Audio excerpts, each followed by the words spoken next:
Hi guys, আমার নাম ভাস্কর ঘোষ। আপনারা দেখছেন দেশি বয় ইউটিউব চ্যানেল। আজকে 30 ডে হার্ট চ্যালেঞ্জের আজকে পঞ্চম দিন। চলো, দেখতেই পাচ্ছ তোমরা। আমি ঘুম থেকে উঠে সর্বপ্রথম উষুষ্য গরম জল পান করে আমি চলে যাই একদম ছাদে। তো তোমরা দেখতেই পাচ্ছ আজকে আকাশের ভিউটা দেখো, ভারী সুন্দর। মেঘগুলো খুব সুন্দরভাবে মানে সেজে আছে।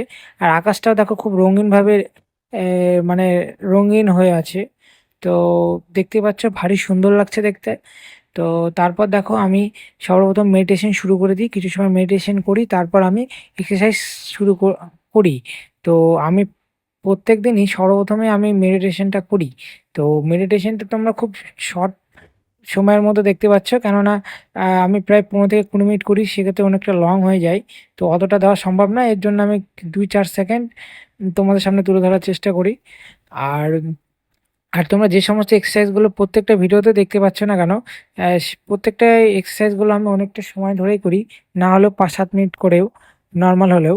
তো সেক্ষেত্রে আর সেগুলো খুব স্লোলি করি, অতটা স্পিডে করি না, কিন্তু মানে ভিডিওটা খুব লং হয়ে যাবে, এর জন্য আমি ছোট ছোট পার্টগুলো আমি খুব মানে মানে একটু দ্রুততার সঙ্গে মানে তোমাদের সামনে তুলে ধরার চেষ্টা করেছি, নাহলে অনেকটা লং হয়ে যাবে ভিডিওটা।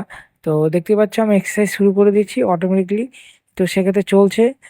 আর দেখো, আজকে আকাশটা যে সত্যি বলতে খুবই সুন্দরভাবে সেজেছিল।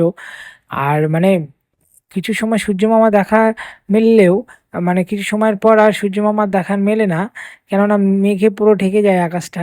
আর ওই সময়টাই বলতে গেলে ভারী সুন্দর লাগছিল আকাশ। আর বেশিরভাগ ক্ষেত্রে মেঘ যখন হয় আকাশে, সেই সময় দেখবে আকাশটা ভারী সুন্দর লাগে দেখতে, খুবই প্রকৃতি সুন্দরভাবে একদম সেজে ওঠে, যার সঙ্গে কোনো তুলনাই হয় না, অতুলনীয় সুন্দর। তো দেখতেই পাচ্ছ আমি এখন ডাম্বেল নিয়ে, ছোট ছোট ডাম্বেল নিয়ে মানে এক্সারসাইজগুলো করছি। কারণ আমি বড় ডাম্বেল ইউজ করবো না, আমি তোমাদেরকে আগে বলেছি সপ্তাহখানেক আমি বড় ডাম্বেল ইউজ করবো না, তারপর আমি ডাম্বেল ইউজ করবো, বড় সাইজের ডাম্বেলগুলো। আর তারপর 30 ডে হার্ট চ্যালেঞ্জ শেষ হয়ে যাওয়ার পর আমি বাড়িতেও হোমমেড মানে ডাম্বেল, বিভিন্ন মানে ধরনের ডাম্বেলগুলো হয় সেগুলো আমি বাড়িতেই তৈরি করব। সেগুলো ভিডিওগুলো তোমাদের সামনে তুলে ধরবো, আর তার পাশাপাশি ওগুলো নিয়ে এক্সারসাইজগুলোও করব, সেগুলো তোমাদের সামনে তুলে ধরবো। কিন্তু আগামী 30 ডে হার্ট চ্যালেঞ্জ এটা কমপ্লিট করে নিই, তারপর ওগুলো সব ধীরে ধীরে সবই হবে। আর তোমাদের উদ্দেশ্যে আমার একটা ছোট্ট একটা বার্তা, সেটা হলো তোমাদের পুরো দিনের মধ্যে বেশি না হলেও 24 ঘন্টার মধ্যে আধা ঘন্টা থেকে 1 ঘন্টা হলে নিজের শরীরকে দাও, নিজের শরীরচর্চা করো, দেখবে শরীর ভালো থাকবে। সকালবেলা উঠে কিছু সময় মেডিটেশনও করতে পারো, বা এক্সারসাইজও করতে পারো, বা জিম বাড়িতে নর্মালি করলে করতে পারো। তো সেক্ষেত্রে দেখবে শরীর ভালো থাকবে। প্রথম প্রথম দেখে একটু অসুবিধা মনে হলেও পরবর্তীকালে দেখবে আর অসুবিধা মনে হবে না, তখন মজা লাগবে। তো আমি এগুলো করি, বহুদিন থেকেই করি, তো আমার এগুলো ভালো লাগে। আমি মানে খুব হার্ড হার্ড টাইপের আমি এক্সারসাইজগুলো করি না, আমি নর্মালি জেনুইন যেগুলো এক্সারসাইজ আমার পক্ষে মানে আমি নর্মালি করে এসেছি ওগুলোই আমি করি। তো আমার খুবই ভালো লাগে। আর শরীরে আমার বেশিরভাগ ক্ষেত্রে সুস্থই থাকে, খুব কম সময়ে আমার অসুস্থ হয়। তো সেক্ষেত্রে ভালোই লাগে। আর তোমরাও চাইলে তোমরাও করতে পারো এগুলোর মধ্যে কিছু কিছু টাইপের এক্সারসাইজগুলো। তোমাদের যদি মনে হয় ভালো লাগে তাহলে করতে পারো, বা ট্রাই করতে পারো।